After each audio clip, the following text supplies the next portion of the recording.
March 5th, 2022 marked the 5th anniversary of this channel, and over these past 5 years, I've covered all aspects of The Last of Us, from strategy guides to story analysis, to live event coverage, to the HBO show, and so much more.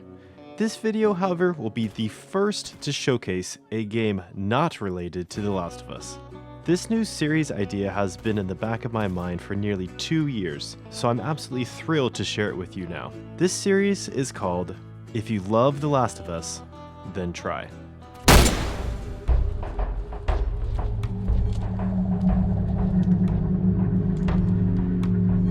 The purpose of this new series is not to introduce games most similar to The Last of Us, but rather to provide a review and recommendation of games both new and old, popular, unpopular, AAA, indie, that fans of The Last of Us may also enjoy.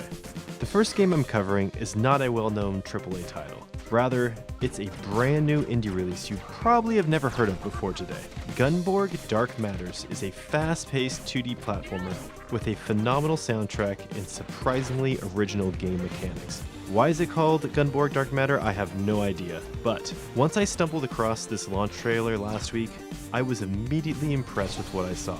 So I contacted the game's publisher, Red Art Games, and asked if they had any more review copies available. Fortunately, they did. So now what I'm going to do is I'm going to provide you with a review of 7 distinct categories of this game, and conclude this review with what I think The Last of Us fans will love about this game. The graphics of Gunborg Dark Matters, which I included both animation and visuals into, are very well implemented for being a part of the retro platformer genre. Most of the character animations are smooth and alluring, although a few enemies could have used a bit more refinement. The colors are bright and captivating, and my biggest gripe about the cutscenes is that there isn't enough of them. Additionally, a few of the backgrounds could have used a few more details to really enhance the overall experience a bit, but overall I think the graphics really, and especially the color palette that they chose, really adds a lot to this game.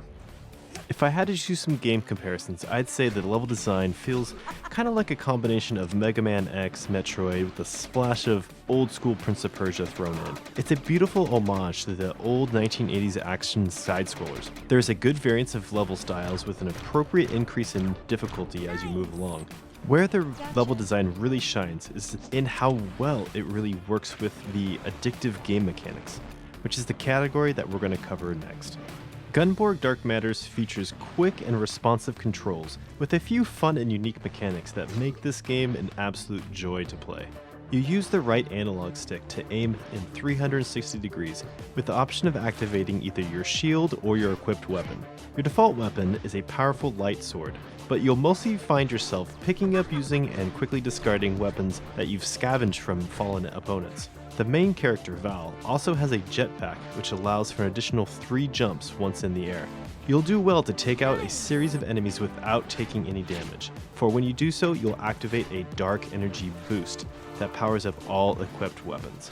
All of these game mechanics combine to form an action-packed, acrobatic platformer that will absolutely get your adrenaline pumping as you barely escape another intense firefight. Without a doubt, the thinnest category and the area needing the most improvement is the story. Now, I understand this genre doesn't necessarily focus a huge bit on storyline, and the story isn't bad, but it could have used a lot more depth and fleshing out. The character design is excellent, as is the cutscenes, and as I previously mentioned, I just wish there were more of them to help expand the depth and scope of the game world/universe quite a bit. I do like that the game ends with the option of a sequel in the future, and I really hope that one comes to fruition. As far as audio goes, the sound effects are serviceable and don't detract from the gameplay at all. But the soundtrack is exceptional, very well done. The driving 80s style synth tracks by Kato Hoban provide the perfect accompaniment to the brightly colored on-screen action. The soundtrack definitely adds immensely to the overall enjoyment of the game, and you can even find it on Steam, YouTube, and Spotify. As far as challenges goes, this game, while not soul-crushing, is really not for the faint of heart. I played through the entire game on the easy level during my first playthrough, and even with the reduced difficulty, I found myself in some incredibly challenging situations where I died countless times. I will say that after a good hour of playing, the controls became second nature and my abilities improved tenfold. For my second playthrough, I basically skipped the normal difficulty and jumped straight into the hardcore level, which is a significant and rewarding challenge. Ultimately, Gunborg Dark Matters is a game that is easy to pick up, but quite difficult to master, and I've really loved that. The final category is style, and this game has it in spades. The vibrant color usage, driving synthwave soundtrack, acrobatic movements, and Blade Runner style vibe absolutely synergize together perfectly. Gunborg Dark Matters is a simple game developed primarily by one super passionate game developer, Rickard Paulson, and is easily one of the best new games I've played this year. What this game lacks in depth, it more than makes up for both in style and especially in heart. Overall, I scored this game a 9 out of 10. A very good game, well worth picking up. Now, speaking of which, Gunborg Dark Matters is available digitally on PS5, PS4, Xbox, Switch, and Steam as well for PCs. However, if you love playing physical copies of games like I do, then there is a very limited number of available for both the PS5, the PS4, and the Nintendo Switch. Those are available from the Red Art Game Store online. That was the only place that I've found them currently. If you want one of those, you might want to act sooner than later because literally some of them have less than 1,000 copies available. Now, to round out this review, if you love The Last of Us, why should you try Gunborg Dark Matters? What will TLoU fans love about this game? The first thing is the excellent soundtrack. The Last of Us, Gustavo Santaolalla does a phenomenal job with The Last of Us soundtrack, both Part 1 and Part 2. I listen to them both all the time, and I think many of you will agree that the soundtrack is one of the elements of The Last of Us that makes it synergize together. And this game really does the same thing. The 80s synthwave soundtrack, I don't know if that's your style, but for me, it really worked so well together with the on-screen action that it was just something that stood out to me like, wow, this is an exceptional game. The second thing is the frenetic and intense survival gameplay.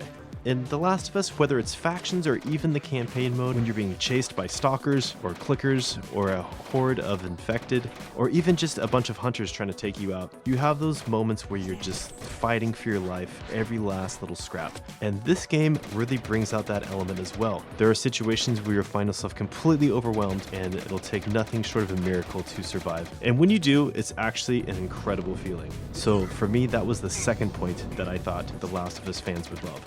The third and final point is the enigmatic main character. Now, Joel is both loved and hated by so many people. Some see him as the protagonist, some sees him as the antagonist, you know, like the worst part of the first game. I'm not here to convince you of either side, but what I love is having this main character, which you really don't know if they are the protagonist or the antagonist as you make your way through the game, and where you might have your mind being switched with, oh, maybe I'm actually not the protagonist, maybe I'm not the good guy.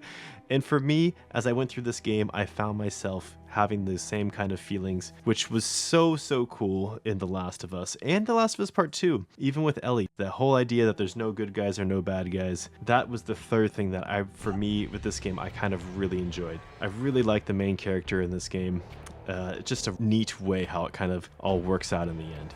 So with that having been said, I would recommend you give Gunborg Dark Matters a try. It's a fun game. And if you enjoyed this series, then please leave a like and let me know in the comments below if you'd like to see more of these. All right, have a great rest of your day. Cheers.